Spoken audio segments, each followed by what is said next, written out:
चंदनपुर नाम के एक छोटे से गांव में ढोला और उसके पिताजी रहा करते थे। ढोला एक बहुत ही भोला भाला और मासूम लड़का था। उसकी सादगी और नासमझी ऐसी थी कि गांव वाले उसका मजाक उड़ाया करते थे और उसे एकदम बेवकूफ बना दिया करते थे। बेटा ढोला, जाकर 1 किलो आटा लेकर आ जा। सारा आटा खत्म हो चुका है, रोटी बनानी है और कुछ बचा ही नहीं घर में। ठीक है पिताजी, मैं अभी जाता हूँ, दुकान यहाँ पास में ही तो है। अरे ढोला रुक, जरा आटा लेते वक्त थोड़ा ध्यान रखना, अच्छी क्वालिटी का लेना। पिछले बार जो लिया था वो ठीक नहीं था। ढोला आटा लेने चला जाता है। अर्जुन अपने दोस्त मोहन के साथ खड़ा होता है, तभी उसे ढोला आते हुए दिख जाता है। अरे वह देखो, ढोला आ रहा है, अभी उसका बेवकूफ बनाते हैं। अरे ढोला कहाँ जा रहा है भाई? अर्जुन भाई, पिताजी ने कहा है कि 1 किलो आटा लेकर आना, तो मैं बस वही लेने जा रहा हूँ। अरे ढोला रुक जरा, तेरे पिताजी ने आटा नहीं चावल मांगे हैं, तूने शायद गलत समझा। अरे भाई, पिताजी ने तो साफ साफ आटा कहा था, मैंने खुद सुना था उनकी बात। अरे नहीं ढोला, तेरे तेरे पिताजी ने तुझे चावल मंगा है और तू चावल ही लेकर जा, वरना तो खामा खा तुझे फिर से बेवकूफ समझेंगे। ढोला दुकानदार से चावल लेकर अपने घर चला जाता है। फिर जैसे ही उसके पिताजी देखते हैं कि वह आटे की जगह चावल लेकर आ गया, वह उससे पूछते हैं, अरे ढोला, माँ ने तो तुझे पहले ही कहा था कि आटा लेकर आना है, तो तू चावल क्यों लेकर आ गया? अरे पिताजी ने तो मुझसे कहा था कि आपने चावल मांगे हैं, तो मैं चावल ही लेकर आ गया। ढोला के पिताजी आकाश ढोलक को देखकर बहुत ही दुखी होते थे, क्योंकि वह बिल्कुल भी समझदार नहीं था। कुछ समय बाद पूरे गांव में भयानक सूखा पड़ जाता है। बारिश का नामो निशान तक नहीं रहता। आसमान से एक बूंद पानी भी नहीं गिरता। सारे तालाब, कुएं और नदियां सूख जाते हैं। पेड़ पौधे मुरझा जाते हैं और खेत बंजर हो जाते हैं। गांव के सभी लोग पानी के लिए तरसने लगते हैं। प्यास से उनकी हालत खराब होने लगती है। बच्चे, बूढ़े, जवान सब पानी की एक एक बूंद को तरसते हैं। ऐसे में गांव का एक सेठ, जिसकी जमीन पर किसी चमत्कार से थोड़ा पानी बचा रहता है, वह उस पानी को ऊंचे दामों पर बेचना शुरू कर देता है। सेठ जी, पानी भी कोई बेचने की चीज होती है क्या? ये तो ऊपर वाले की देन है, प्रकृति का वरदान है जिसे सबके लिए खुला होना चाहिए। आप इसे क्यों बेच रहे हैं? ये पानी आपकी मेहनत से नहीं भरा, ये तो बारिश का पानी है। अरे मोहन, ये मेरी जमीन पर है तो मेरा हक हुआ ना, और मैं अपनी चीज का जो मन करे वो कर सकता हूँ। अगर पानी चाहिए तो दाम चुका, वरना आगे बढ़। बहुत लोग लाइन में खड़े हैं खरीदने के लिए। सेठ जी, ये सब सूखा पड़ने की वजह से हो रहा है। अगर कुएं, तालाब और नदियां भरी होती तो कोई आपसे पानी क्यों खरीदता? आपने हमेशा अपने फायदे के बारे में सोचा, गांव की भलाई के लिए कभी कुछ नहीं किया। लेकिन याद रखिए, ऊपर वाला सब देख रहा है। देख मोहन, मुझे ज्ञान मत दे। ये दुनिया पैसा समझती है, भावनाओं से कोई पेट नहीं भरता। मैं धंधा कर रहा हूँ। मोहन सेठ से एक घड़ा पानी लेकर चला जाता है। अरे बेटा ढोला, जा सेठ जी के यहाँ से पानी लेकर आ। जब तक पानी नहीं आएगा तब तक खाना नहीं बनेगा। लेकिन पिताजी, सेठ जी बहुत महंगा पानी बेच रहे हैं, हमारे पास पैसे भी ज्यादा नहीं है। बेटा, गरीब आदमी के पास कोई और चारा नहीं होता, पानी तो चाहिए ही, चाहे जैसे भी आए। अगर आज पानी ना लाए तो खाना कैसे बनेगा? पिताजी, ये कितना बड़ा अन्याय है। जो चीज सबकी है उसे सेठ जी अपनी जागीर समझकर बेच रहे हैं। अगर हमारे कुएं, तालाब न सूखे होते तो हमें उनकी दुकान पर जाने की जरूरत ही न पड़ती। ढोला पानी लेने चला जाता है। अरे सेठ जी, एक घड़ा पानी दे दीजिए, कितने का दिया है? एक घड़ा पानी 10 का दिया है। अरे सेठ जी, रुकिए जरा, ये क्या माजरा है? कल ही तो आपने मेरे हाथ में एक घड़ा पकड़ाया था, और वो भी 5 रुपए में। आज सुबह सुबह दाम दोगुना कैसे हो गया? 10 का कैसे कर दिया? ये तो सरासर अन्याय है। अरे भाई, अन्याय व अन्याय चिल्लाने से कुछ नहीं होगा। सुनो तो सही, पानी खत्म हो रहा है, समझे? टैंकर की आवाजाही कम हो गई, नदियां सूख रही हैं, कुएं बंजर हो गए हैं। ऐसे में दाम तो बढ़ेंगे ही। कल 5 का था, आज 10 का है। ये बाजार का नियम है, मेरी मजबूरी है। लेना हो तो लो, वरना और लोग बेकरार खड़े हैं। ढोला घड़े में पानी लेकर घर आ जाता है। पिताजी, खाना तो किसी तरह बन ही जाएगा, लेकिन खेतों का क्या? पूरा खेत सूख चुका है। हरियाली तो जैसे हमसे रूठ ही गई हो। अगर पानी नहीं पड़ा तो इस बार फसल बिल्कुल बर्बाद हो जाएगी। बेटा, हालात तो सच में बहुत खराब हो चुके हैं। पहले जब सूखा पड़ता था तो पास के गांवों से मदद मिल जाती थी, लेकिन अब तो वहां भी पानी का अकाल पड़ चुका है। कुछ ही दिनों में सेठ के तालाब का पानी भी पूरी तरह सूख गया था, जिसके चलते अब पूरे गांव को पानी की भारी किल्लत से जूझना पड़ रहा था। हालात दिन ब दिन बदतर होते जा रहे थे कि सामने रोजमर्रा की जरूरतों के लिए पानी जुटाने की बड़ी चुनौती खड़ी हो गई थी। इस गंभीर समस्या से निपटने के लिए सरपंच ने तुरंत एक कदम उठाया और सभी गांव वालों को एक सभा के लिए बुलाया ताकि इस संकट का कोई हल निकाला जा सके। हम सभी को पता है कि सेठ के तालाब का पानी भी अब खत्म हो चुका है। हालात दिन ब दिन बदतर होते जा रहे हैं। अब अगर हमने कुछ नहीं किया तो हमारा गांव भी इतिहास बनकर रह जाएगा। हमें कोई ना कोई हल निकालना ही होगा। सरपंच जी, यह संकट तो पहले कभी नहीं देखा। खेत बंजर हो गए, मवेशी मरने की कगार पर हैं और लोग भूख प्यास से बेहाल हैं। कुछ न कुछ करना ही होगा, वरना हालात और बिगड़ जाएंगे। सरपंच जी, मैं सोच रहा हूं हमें उस रेगिस्तान की ओर जाना चाहिए जिसके बारे में हमारे बुजुर्ग कहते आए हैं। उन्होंने कहा था कि अगर पानी की असली खोज करनी हो तो वहां जाना होगा। हो सकता है वहां कोई ऐसा रास्ता मिले जिससे हमारा गांव बच सके। नहीं, वहां जाना सही नहीं होगा। क्या तुम्हें याद नहीं, हमारे पड़ोसी गांव के कुछ लोग भी वहां गए थे, पानी की आस में निकले थे, लेकिन आज तक वापस नहीं लौटे। वहां जाने का मतलब मौत को बुलावा देना है। पर सरपंच जी, हमें कुछ तो करना ही होगा। हाथ पर हाथ धरे बैठे रहने से पानी नहीं मिलेगा। अगर हम डर कर यहाँ बैठे रहेंगे तो एक दिन पूरा गांव ही खत्म हो जाएगा। कम से कम हमें कोशिश तो करनी चाहिए। तुम्हारी बात ठीक है, लेकिन अभी हमें इस बारे में बात नहीं करनी चाहिए। वक्त आने पर हम किसी न किसी को वहां भेज देंगे। तुमने देखा बहन, तालाब पूरी तरह सूख चुका है। अब हम पानी कहाँ से लाएंगे? घर में पीने तक का पानी नहीं बचा और मवेशियों को भी पानी नहीं मिल रहा। अगर ऐसा ही चलता रहा तो हमारा गांव प्यास से मर जाएगा। हाँ बहन, मैंने भी देखा, हालत तो बहुत ही खराब होती जा रही है। गांव में पहले ही पानी की समस्या थी, लेकिन अब तो बिल्कुल ही हद हो गई है। सरपंच जी ने बैठक तो बुलाई थी, लेकिन उसमें भी कोई ठोस हल नहीं निकला। क्या होगा हमारा? बस अब और इंतजार नहीं किया जा सकता। अगर हम खुद कुछ नहीं करेंगे तो हमारे बच्चे, बुजुर्ग, मवेशी सब प्यास से तड़प तड़प कर मर जाएंगे। हमें कोई समाधान निकालना होगा। बहन, मगर करें क्या? बारिश भी समय पर नहीं हो रही और बाकी जलस्रोत भी सूखते जा रहे हैं। अगर कहीं पानी बचा भी है तो वहां तक पहुंचना आसान नहीं। ढोला के पिताजी की तबीयत पानी न मिलने की वजह से बहुत ज्यादा खराब हो जाती है। उनकी हालत दिन बे दिन बिगड़ती जा रही है, क्योंकि पानी की कमी के कारण उन्हें कमजोरी और थकान महसूस हो रही है। बेटा, अब तो लगता है कि इसी प्यास के साथ हमें जाना होगा। ये पानी की कमी अब हमारी किस्मत बन चुकी है। नहीं पिताजी, आप ऐसा मत कहिए। मैं आपको मरने नहीं दूंगा। मैं कुछ ना कुछ इंतजाम जरूर करूंगा। जब तक मेरे अंदर सांस है, मैं हार नहीं मानूंगा। बेटा, सारा गांव पानी की समस्या से जूझ रहा है। मुखिया जी भी क्या करेंगे?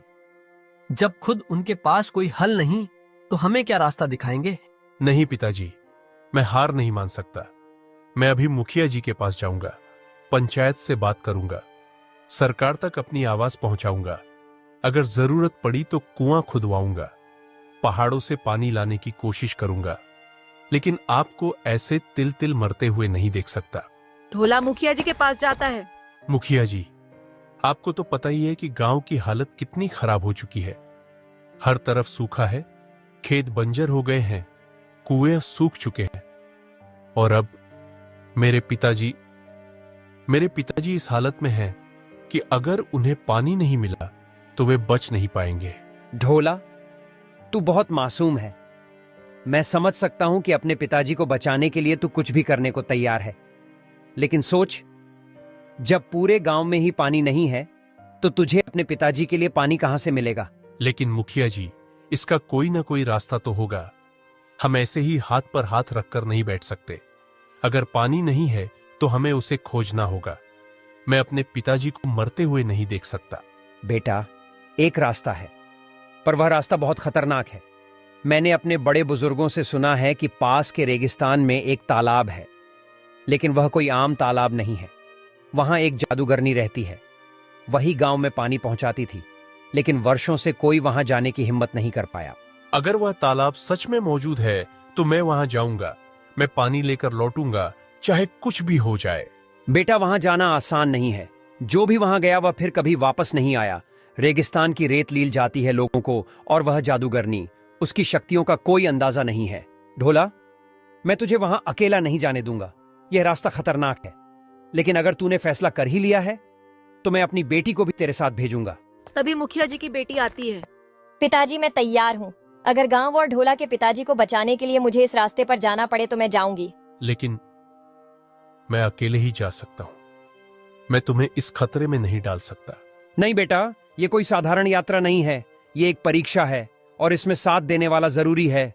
मेरी बेटी निडर है और वह तेरा साथ देगी। मुखिया की बेटी और ढोला दोनों रेगिस्तान की ओर निकल पड़ते हैं, अपने लक्ष्य की ओर बढ़ते हुए।